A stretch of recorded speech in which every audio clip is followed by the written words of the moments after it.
Hay semanas que pasan desapercibidas, que se disuelven en la rutina y el paso del tiempo, pero hay una semana que cambió el destino de la humanidad para siempre. Una semana que no estuvo marcada por ejércitos, ni por coronas, ni por imperios, sino por un hombre sin riquezas, sin poder político, sin armas, y aún así, su historia dividió el tiempo en un antes y un después. Hace más de 2000 años, en una pequeña región bajo el dominio del Imperio Romano, la tensión se respiraba en cada rincón. Palestina vivía oprimida, no solo por el peso de Roma, sino también por una estructura religiosa que había perdido su esencia. El pueblo esperaba, anhelaba, soñaba con un libertador. Y en medio de esa expectativa apareció Jesús de Nazaret. No llegó como un rey conquistador, sino rodeado de hombres sencillos, pescadores, un cobrador de impuestos, personas comunes. Pero algo extraordinario los acompañaba, una fe viva, creciente, imparable. Multitudes enteras caminaban kilómetros solo para escucharle, para verle, para creer que tal vez, finalmente, había llegado el momento. 6 días antes de la Pascua, Jesús se encontraba en Betania, un pequeño pueblo cercano a Jerusalén. No eligió un palacio, ni la casa de un poderoso. Eligió la casa de amigos. Y allí, en una escena silenciosa pero profundamente significativa, una mujer derramó sobre él un perfume costoso, un gesto que parecía incomprensible para muchos, pero que escondía un significado eterno. Era una preparación, un anuncio. Algo estaba por suceder. Mientras tanto, en Jerusalén, las sombras comenzaban a moverse.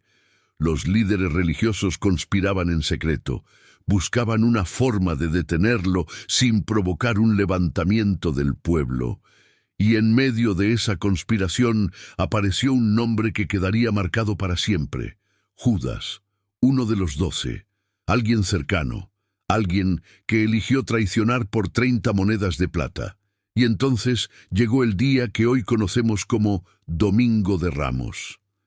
Jesús entró en Jerusalén no sobre un caballo de guerra, sino sobre un humilde pollino. La multitud extendía mantos, agitaba ramas, gritaba «Hosana», suplicando salvación. Era un momento de celebración, pero también de profunda ironía, porque ese mismo pueblo que hoy lo aclamaba, días después pediría su muerte.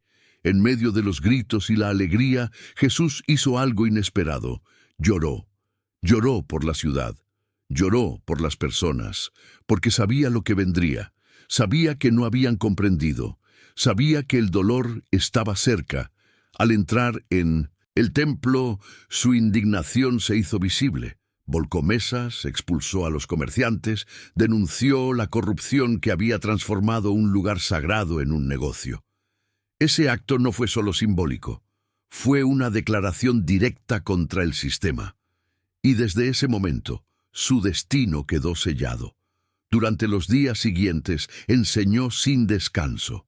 Respondió a preguntas diseñadas para atraparlo, enfrentó a líderes religiosos, habló de verdades profundas, del futuro, del fin de los tiempos, y también observó lo pequeño, lo invisible, como aquella viuda que dio todo lo que tenía, enseñando que el verdadero valor no está en la cantidad, sino en el corazón. Entonces llegó el jueves, la Pascua, la última cena. En un aposento alto, Jesús se reunió con sus discípulos, y antes de hablar, antes de explicar, hizo algo que nadie esperaba. Se arrodilló y comenzó a lavarles los pies. El maestro sirviendo, el líder humillándose. Una lección que el mundo aún lucha por entender. Durante la cena, reveló lo impensable. Uno de ellos lo traicionaría. El silencio llenó el lugar. Las miradas se cruzaban. Nadie comprendía completamente lo que estaba sucediendo. Y en medio de esa tensión, Jesús tomó el pan, lo partió y habló de su cuerpo. Tomó la copa y habló de su sangre. Estaba estableciendo un nuevo pacto, algo que trascendería generaciones. Después de la cena, salieron hacia el huerto de Getsemaní. Allí, en la oscuridad de la noche, ocurrió una de las escenas más humanas de toda la historia. Jesús oró, con angustia, con intensidad.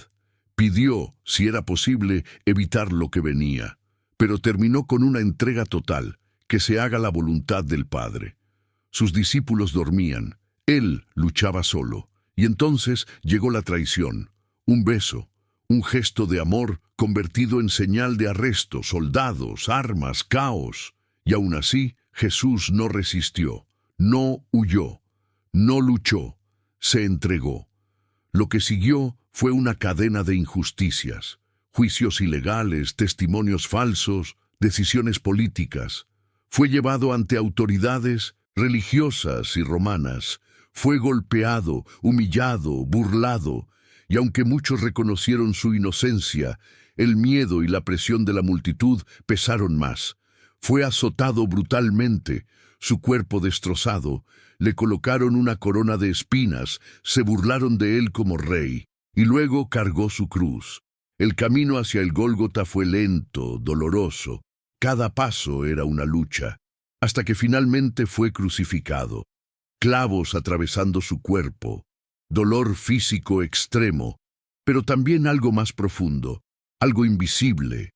En 1900, medio de su agonía, pronunció palabras que atravesaron la historia: perdón, amor, entrega. Incluso en sus últimos momentos extendió salvación a un hombre a su lado, y entonces el cielo se oscureció, la tierra tembló, y con un último aliento todo se consumó. El velo del templo se rasgó. Lo que separaba a Dios del hombre dejó de existir. Fue sepultado, en silencio, en aparente derrota. El sábado llegó como un día vacío, sin respuestas, sin esperanza. Los discípulos escondidos, con miedo. Todo parecía haber terminado.